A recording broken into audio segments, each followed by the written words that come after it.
Hey guys, it's me, Sonic from Marion Sonic TV. Today I'm going to react to this video called 10 Things You Didn't Know About Eddsworld. And if you're wondering why the screen looks like this, it's because it's a screen recording and I wasn't able to find the actual video in tab browser because it wasn't working at the time. I was going to do a Try Not to Laugh challenge, which is going to come out soon, but I don't know when it's going to come out, so yeah. Enjoy the video. Also, I forgot to say, link in the description if you guys want to see the original video without my blabbering. So anyway, let's begin. If you've been following my channel for long enough, you'll remember that I used to make videos exclusively about Eddsworld. Okay, so little insight, I sometimes watch this YouTuber when I'm bored, like on the TV. So let's continue. Easter eggs and secrets. In fact, I even named my channel after it. Though the project was successful, I eventually ran out of videos to make, so I started talking about some of the more interesting aspects of the Eddsworld canon. And one rebranding of the channel later, I think that shift in content style has been well received. However, there is still a ton of little secrets littered throughout each episode, as well as plenty of trivia regarding each and every animation. And I find that knowing more about the content you watch can absolutely help to improve your experience. So I thought to document 10 of my favourite interesting facts that I've come across over the years. Keep in mind that if... Also, yeah, I like Eddsworld because sometimes I watch Eddsworld videos. Especially his theme song, it's very, very catchy. May get stuck in your head. If you're a die-hard Eddsworld fan, or especially if you follow my channel closely, you've probably already heard about most of these, but if you stick around long enough, you may just learn something new. There are so many more that I wanted to cover, and if you want me to make another video like this in the future, then let me know. With that said, here are 10 things you probably didn't know about Eddsworld.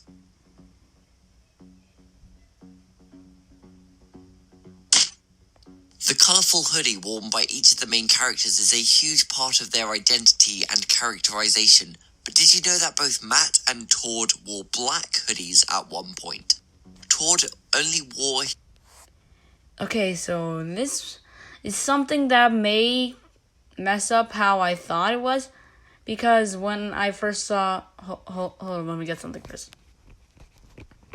Okay, so I'm back. And this may mess up what I thought about it because in the first video Eddsworld ever made, Tord always had a red hoodie. Now, on the contrary, this may be because back in their old animations, Tord may have had a red hoodie. Oh, but that messes up my theory because he already got the videos. Okay. So yeah, in the very first video that may have screwed up some of the things that I may have thought, so yeah. His black hoodie for some of his first appearances, but Matt had his black hoodie all the way up until Santa Claus. He had a black hoodie for that long? Jeez. How many pairs of black hoodies does he actually have?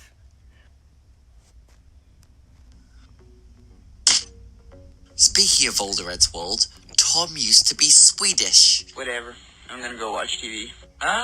Say it's Christmas? I guess we'll just have to judge who's naughty and who's nice. What? Who? How? Why? When? Ed always liked to draw and animate his friends, but Tom didn't actually have a working microphone when the show first started. So they got some Swedish-Canadian guy called Alex to do all of the voice work for him. In the logo for the Eddsworld YouTube... Oh, so that makes sense. I couldn't pause it, so... Okay, let me just continue. So, that makes sense. There's a Canadian guy, so... sorry, I meant Swedish guy. So it makes sense. Ha. YouTube account, Matt is giving Ed bunny ears and giving Tom devil horns. And believe it or not, this might actually be a reference to Tom being demonic or possessed in some way. If you think that's a bit far-fetched, it was confirmed by Tom's voice actor that Tom was planned from the very beginning to be possessed by a demon, and that demon helps to characterize his trademark anger. The whole being possessed character trait was expanded upon heavily in the Legacy era, as you very may well know, but the secret was hiding in plain sight all along. There's something I just love in the profile picture. Tom is literally pulling Ed's face. I don't know why, that's just funny to me. The cowboys from Salunatics actually make a cameo in the end. They were the founding members of the estate. Oh, I didn't see that before. I didn't actually see that. I did watch the end, but I did not see that in the background. Wow, learn something new every day. Agent that Tom bought his flat from. This is just one of many references to older episodes and one-off characters littered throughout the end. Many of you will know that Space Face was the last real episode that Ed Gould worked on, but he never quite finished all of the animation on part 1 before his unfortunate passing. Because of this, the new animator, Paul Tervord, decided to throw in a little reference to mark this shift. When they get to the bridge, the overhead light above Ed flickers out, referencing his death during production. At the same time, an alien with Paul's unibrow walks across the screen, signalling the end of Ed's final animation and the move into Paul's new style. A pretty sweet little tribute if you ask me. Ever thought that Power Ed was an odd name for a superhero episode? Wouldn't the name Super Ed make a lot more sense? Well, Eddsworld already has. So Super Ed would make sense, but that literally sounds like what a TV show for preschoolers would sound like Super Ed, Super Education. Yeah, I just got that out of the brim. Has a video called Super Ed. It was actually an earlier episode parodying the British children's show called Super Ted. Anyone else remember that show? Used to watch it all the time in primary school between Horrid Henry and Numberjacks. Oh my goodness, that is kind of creepy. Wait, I need to get something real quick. Oh, I just needed to run off again. I just always eat snacks in between times. But also, I have seen Numberjacks before when I was very, very young. And the close-up you're about to see is very creepy. British TV was... Okay, that screenshot kind of scares me. My goodness, why? Why? Just why? weird. We don't often see the characters dating each other as much as the fans would want it for some reason. However, there is an official relationship between two characters, Eduardo and the actress from Movie Makers, Laurel. This is basically confirmed in an official comic strip called Ex-Girlfriend, which shows Eduardo heartbroken over an image of him and Laurel. I've really enjoyed working with you guys. I think we make a great team.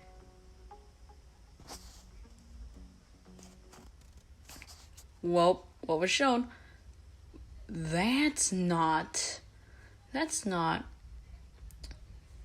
very nice. You know who else Eduardo knows? The grandma character. Here's a picture of her inside Eduardo's house.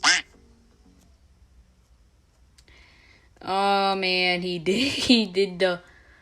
read the sentence wrong. If you've seen some of Tom Ridgewell's other work, you'll notice that there is some character crossover between Eddsworld and some of his other shows. Ever thought this little girl was familiar? Well, that's Kate from the show Crash Zoom making a Okay, I didn't really know that. You learn something new every day. I already said that. cameo. Of course, Eddsworld also crosses into the Crash Zoom world as well. Here's Tom making a visit in his monster form. Don't believe that's Tom? Here's his arm. Oh my I've goodness. talked about this crossover so much in the Okay, past, but that that's is an only because icon there in the are corner so many because, references within both again, this is a shows. screen recording. This was probably to help develop an expanded universe between these two shows and the fabled Super Average, which may or may not still be in development. And that also has an incredibly Another in-depth icon history, in the which corner. I've also talked about the quite a top lot. right corner of the screen. There was nearly a sequel to What the Future. In a talk at VidFest 2017, Matt stated that Ed had storyboarded an opening scene for a sequel to What the Future before his death. Can you imagine what sort of story would come out of that? Maybe I can imagine Red Leader. Expanded on this Red Leader character. Okay, let's continue. it begins in the world where Matt is the dictator. Or maybe it takes place in the soda-free future where Tord is the dictator, and we get to see what the world would be like under the power of Red Leader. I would have loved to see this idea explored further, and luckily we have the beginning in the Friend comic strip to help fill in those gaps. And that was 10... Okay, guys, that was the entire video. Thank you guys for watching. Don't forget to subscribe to the channel. It'll help me a lot to create more quality content.